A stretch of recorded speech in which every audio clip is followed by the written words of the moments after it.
San Francisco, the unofficial tech capital of the world, recently became the first U.S. city to ban facial recognition technology used by police and other officials.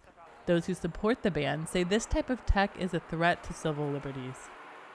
The fact that law enforcement, other government agencies would be able to track every single resident as they move throughout the city, and the potential effect of chilling people's ability to engage in First Amendment protected activity is quite concerning. This is a technology that misidentified 28 members of the United States Congress, but really can be terribly misused by governments.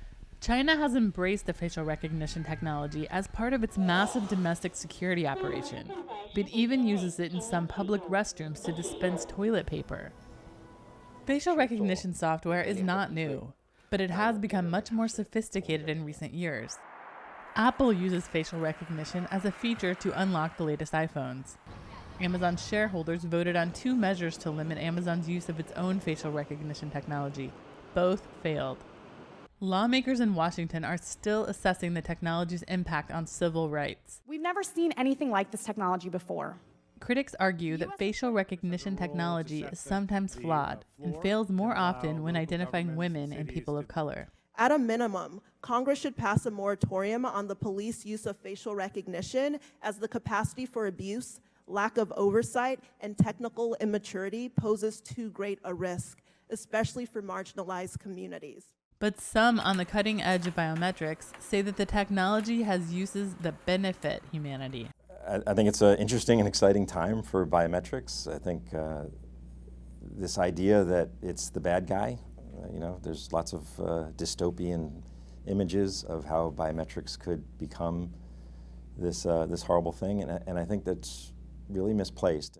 Hanson's company, Credence uses facial recognition technology and other biometrics like thumbprints to help identify people in the developing world who need things like food, medical supplies, or infant formula.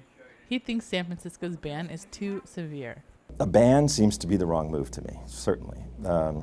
There needs to be reviews of how the practices are used. We can debate about where it belongs in our society and how much of an untrusting society we want to have. But getting rid of biometrics, it's kind of like getting rid of the internet because it can be used for bad. Other cities in the U.S. are considering a similar ban to San Francisco's, while companies, governments, and organizations find new uses for it. What's unclear is whether any regulation on the technology can keep up as its growth explodes. Deana Mitchell for VOA News, San Francisco.